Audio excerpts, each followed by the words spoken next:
Welcome to Digital Nation, your weekly journey around the best of local TV. Whether it's the creation of a record-breaking renewable energy system or a royal portrait in miniature, we reveal the things you don't normally see anywhere else. This week, we meet a goat near Nottingham that's made its way indoors as a domestic pet. We hear from an international wheelchair motocross star in Glasgow. And we get a lesson in martial arts in Bristol. Loving local? Then let us know what you think by using the hashtag #DigitalNation. Staying fit and healthy in later life is essential, but for one group of older adults in Belfast, a walk around the park is simply not enough. As part of a community circus group, they've taken up a range of activities, including juggling, plate spinning, and even stilt walking, proving that you're never too old to get active. We've been teaching circus as part of Streetwise for about 20 years. With a real diversity of participants.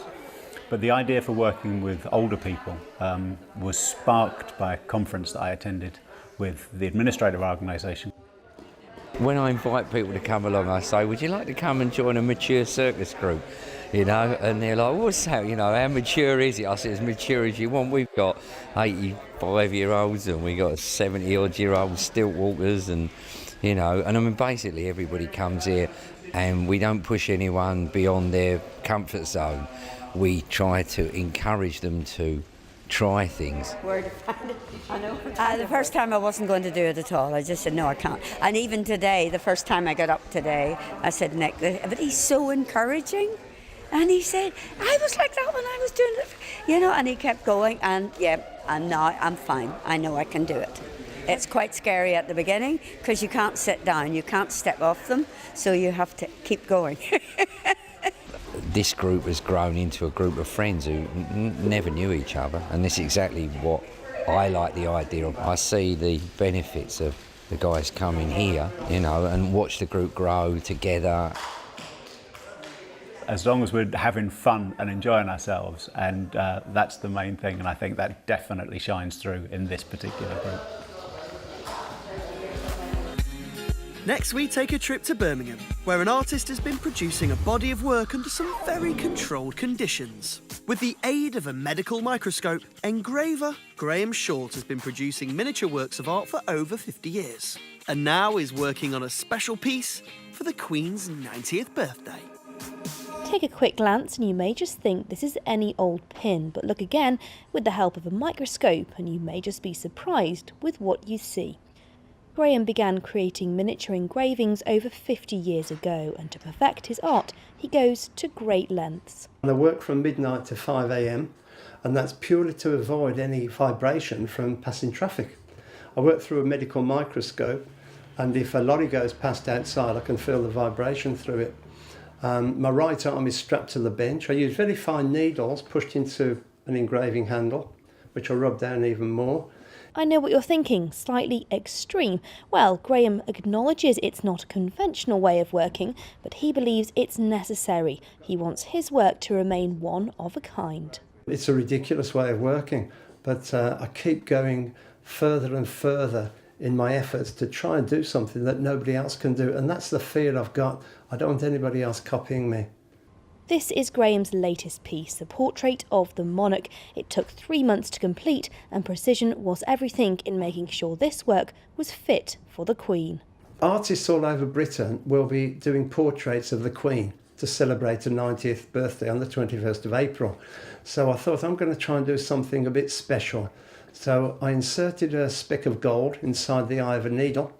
And after 3 months, I'd finished the portrait of the Queen, and I'm thrilled with it. I'm really pleased. I've managed to get lots of detail into it in the hair and the crown.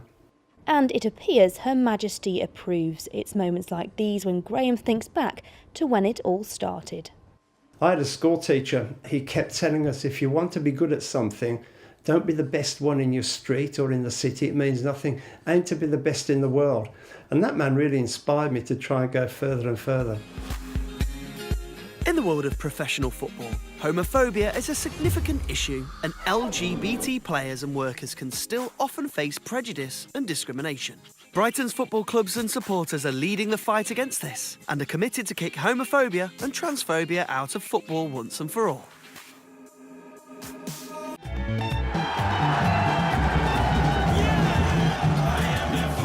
when someone high profile does come out, I think it will have a really positive effect on the whole of the game. We are the football fans, we are the soccer fans.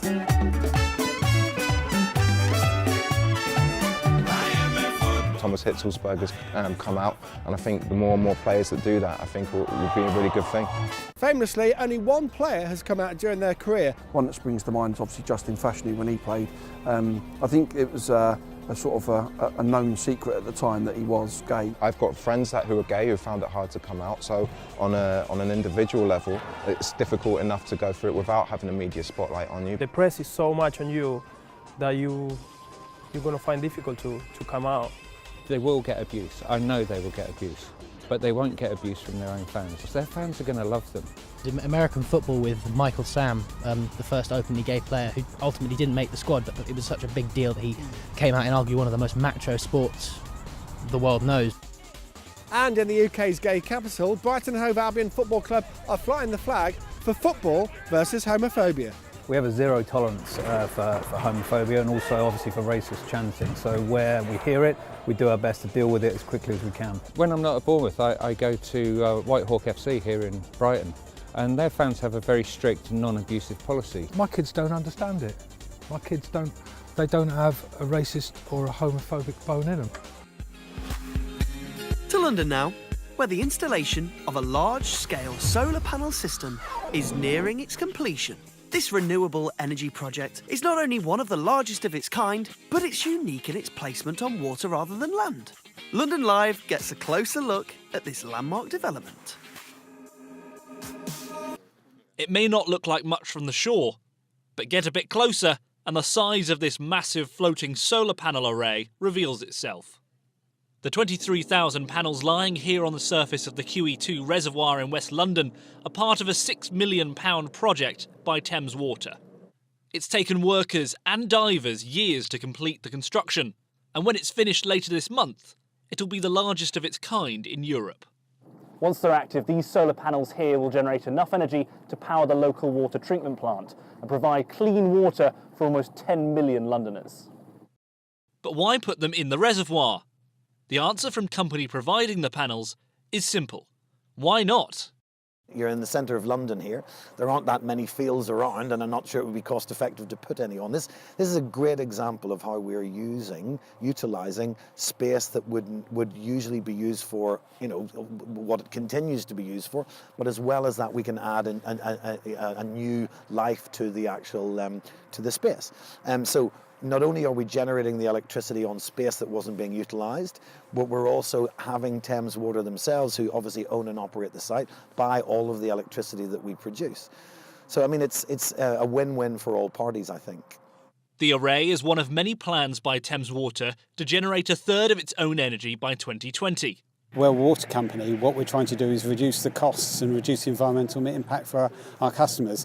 If the cost of the scheme makes it uneconomic, it won't go ahead. And the renewables obligation made those schemes cheaper, which meant they went forward. While it's not quite 1/3 of their power, for Thames Water and for Londoners paying the water bill, it's a start. Have you ever wondered how your brain really works? One man who knows all about the inner workings of the human brain is Dr. Dean Burnett, a neuroscientist turned author and comedian who has written a book that attempts to demystify what makes us tick in an irreverent and humorous way.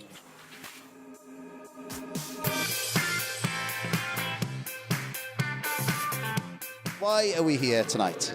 We're here to sort of celebrate the launch of my debut book, The Idiot Brain. It's going to launch for an event for family, friends and anyone else who happens to wander in. It's a sort of a response to all the other brain books I read, which are generally very good, very well informed, but have this sort of reverence about the brain, about how it's mystical, it's so impressive, complex. It's almost like some sort of perfect engine which we can only barely understand.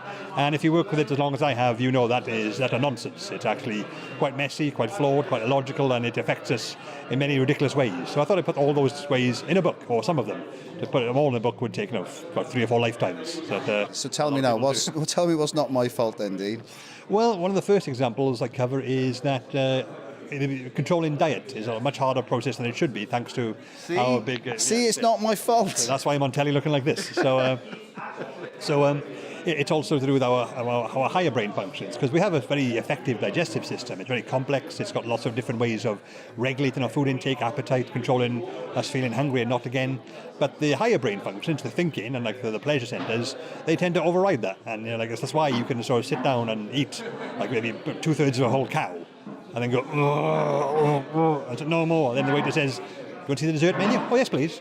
Suddenly you feel like you're hungry again, or not even hungry. You can eat again, even though just a second ago you were almost undergoing gravitational collapse. You were so full. But our brain decides, no, actually that would be nice. Let's have that, and then overrules all of our digestive system and says we are full, we are done. Lots of the memory is actually the subject of my PhD, and it's very people seem to think of it like computer memory. Information goes in, stays there, barring some massive accident. You get it back exactly as it went in.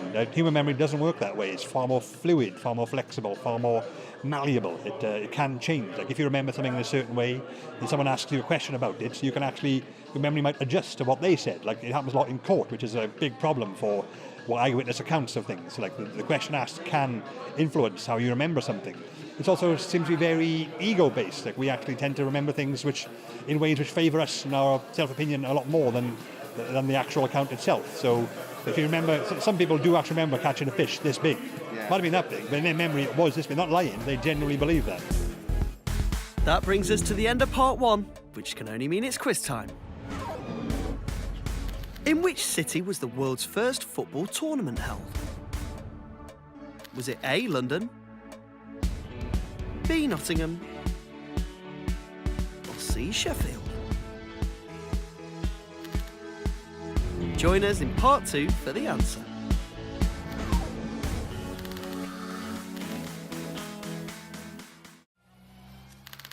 Welcome back to Digital Nation. Before the break we asked you, in which city was the world's first football tournament held? And the answer is C, Sheffield. The UDAN Cup was held in February and March 1867 and featured 12 teams, preceding the FA Cup by 4 years. Next, we meet an international wheelchair motocross star who recently paid a visit to Glasgow. Aaron Wheels Fotheringham has travelled the world performing dizzying stunts in shows and in skate parks far and wide. And Aaron spoke to STV Glasgow about his fondness for Scotland and his pursuit of the perfect jump.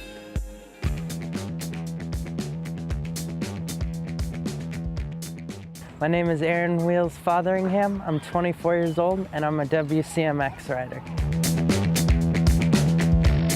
WCMX stands for Wheelchair Motocross, and that is riding skate parks and jumps on a wheelchair just like BMX. Growing up, I always loved watching X Games with my older brother, who was a BMXer at the time, and he really helped inspire me and push me to start riding skate parks on my wheelchair. I never really saw myself, taking it this far. I was just a little kid riding the skate parks my whole life, and it's crazy to see how far it's come.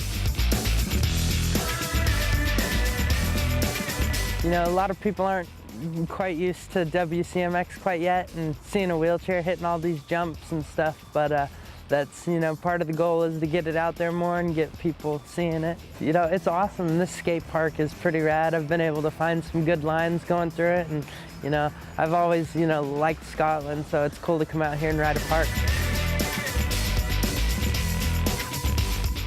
One of my main goals is to be able to help people and to show them that a wheelchair is, something that can be fun and something that can help you, accomplish your goals. And I like to view the wheelchair as a tool more than just a medical instrument. The wheelchair to me isn't a prison; it's a great opportunity. You may expect to find a cat or a dog curled up on the family sofa, but it's not often you see a goat as a domestic pet. But the owners of a farm near Nottingham have done exactly that. This family of animal lovers took the step to hand rear Tommy, a goat kid that would have otherwise faced an uncertain future. Tommy is less than a fortnight old, but if it wasn't for Tracy, he wouldn't have lived for more than a few minutes. After almost not surviving birth, Tracy and her husband Rupert of Harker's Farm in Clipston on the Wolds have had to hand-raise Tommy, feeding him every 3 hours, day and night, to keep him alive. Now he's a healthy, bouncing baby goat and has even become pals with his housemate. let's talk about Max, your spaniel. Yeah. They seem to be good friends. Yeah, he's been with us quite a few years, Max has, and he just gets used to all the newborns. He's in the sheds when we're lambing. He's not worried at all. Has there been any jealousy issues? No, a little. He tolerates the pets that we bring in, I think, more than anything. Yeah, he's nice to have there. He's a cute little character, so just keep clearing his poos up after him and no problem at all. Must be lambing season, busy time of year for you? Yeah, we've just finished lambing. It has been busy, yeah. All gone okay, and we've just had our last ewe lambed last week, so we've hopefully now got a few earlier nights now. Well, the bad news for Tommy, who's fast asleep on my lap, is he's not going to be a house goat forever. He's off back outside within the next couple of weeks, but the good news is he's well and truly made himself a part of the Harkers family and won't be leaving the farm anytime soon. The art of traditional printmaking harks back to the Victorian era, but a printmaker in Lancashire is bringing this vintage process into the modern age and is opening up his studios to the public. Using printing presses that have been saved from disposal, this studio has become a vital resource for present and future printmakers.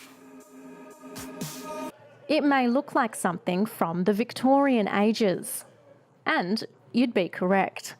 One master printer is bringing the old-fashioned techniques of iron press printmaking back to Lancaster. It's been an idea of mine since the early 80s, actually, mainly because I've taught printmaking as a discipline in different levels of education, mainly higher and further education. And Lancaster's never had a facility for printmaking except within a college context, but there's never been public access to printmaking facilities. Ian has opened his workshop for public access as a resource for experienced printmakers in the region and as a space for beginners to learn the involved process of his preferred art form. I'm printing an etching plate. So I've spent the last week making the plate with chemicals and putting into acid and scratching marks on it, which was a new process to me. I didn't know what I was doing, but I've been learning. And this is a final plate that I'm happy with. So I've put it in the press, put my paper on top of it, the blankets, and now I'm going to roll it through the press. And then hopefully I'll have a perfect print. It's just completely fantastic and totally invaluable. We can't lose this skill. We can't lose it. And it is being lost, as Ian has said. He's salvaged these from art departments that are closing down, and that's just a tragedy. So to have them all in one space is incredible, and to have it with Ian's teaching as well is absolutely incredible. But yeah, everybody should get to come and use it. But certainly for artists professionally, we need it. We couldn't make a living without a facility like this. Now it's time for this week's Creative Kingdom. If you were ever caught short by someone asking you for the location of the world's first modern toilet, we'll tell you it was Kelston in Somerset, and it was christened by none other than John Harrington in 1596. Our John was a writer at the court of Queen Elizabeth, but his outspoken opinions made him a bit of a busted flush at times. When he returned to Somerset after stinking the palace out one too many times, he devised a toilet with a flush valve to let water out, which he called the Ajax. He even had one of his thrones installed at Richmond Palace for the Queen, but it was too loud for her. Never mind. The Ajax became so popular around the world that it's the reason why our toilet is known as the Jax in Ireland and the John in America. Proof once again that when it comes to creativity, innovation, and starting a chain reaction, in Somerset mint. Next, we uncover a mystery from Grimsby, where a statue relating to the seaside town's heritage has disappeared. The statue of Grim, the historical figure from whom Grimsby allegedly takes its name, stood proudly in the town, but is now nowhere to be seen. Emma Lingard from Estuary TV takes up the case. This is the haven, the entry to Grimsby, and this is where the original medieval port once stood. And the fable of Grim talks about how the Danish fisherman arrived in the town with Prince Havelock after he decided not to kill him and throw him overboard. And of course, he settled in the town. Prince Havelock went on to marry King Athelwold of England's daughter Goldborough. And this town was named after Grim. Or so they'll tell you. Do you think the town needs to have Grim back? It does, yeah, because that's where we originated from, isn't it? Have you seen the Grim statue lately? Not really, no, just passing in the bus. But So the Grim statue has mysteriously disappeared. There are only 2 statues that I can think of in the town. The Fisherman's Memorial behind me outside the parish church and the Prince Albert statue down near the docks. So I've come into Grimsby to find out whether the people think Grim should be returned to the town or what they think over the town's heritage and culture. Do we do enough? Do you think the town should take more care of its heritage and culture? Yeah, absolutely, yes, sure do, yeah. Every town should. So the people of Grimsby have all agreed they want to see the statue of Grim being returned to its rightful place at Nuns Corner. But until that happens, they'll just have to make do with me.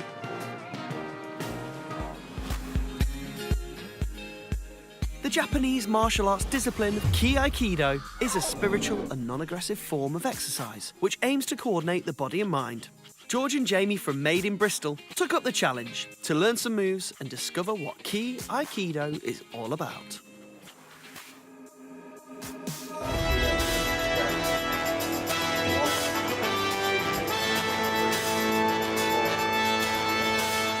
Hi, I'm Phil Stollery. I'm third Dan Ki Aikido Sensei instructor. Had the pleasure of training with George and Jamie. So Ki Aikido is a Japanese martial art. The idea is to harmonise with the attacker's energy in sort of a martial art tournament. Our school, we focus on that ki bit, so the energy bit. Right, Ki Aikido, what are you thinking? Painful, but you have to feel the force. So you kind of don't tense. That's what I've learned, not to tense, and to kind of feel the force. Is that what they're calling it? Yeah, it's a lot of sitting like this, and I don't know about you, it's killing my ankle. My feet are really hurting. So guys did a middle arm, which is, it's our way of testing how much extension the person's got. So this energy within inside us and all around us, we can direct it in a certain way, and if we think a different way, then it doesn't work so well. Yeah, so it's essentially that, and I'm going to push that up, and your things are open. You No, can't. but You then ain't moving close that. it off, and it moves up, look at that. And then after we've done that, then we go on to the Aikido. So we chuck them about. So we did a move with a punch, but also did an immobilization. So something that's a little bit painful. Yeah, a little bit painful. So we've had our lesson in Ki Aikido. It's been building up to this moment. We're about to find out how we're doing.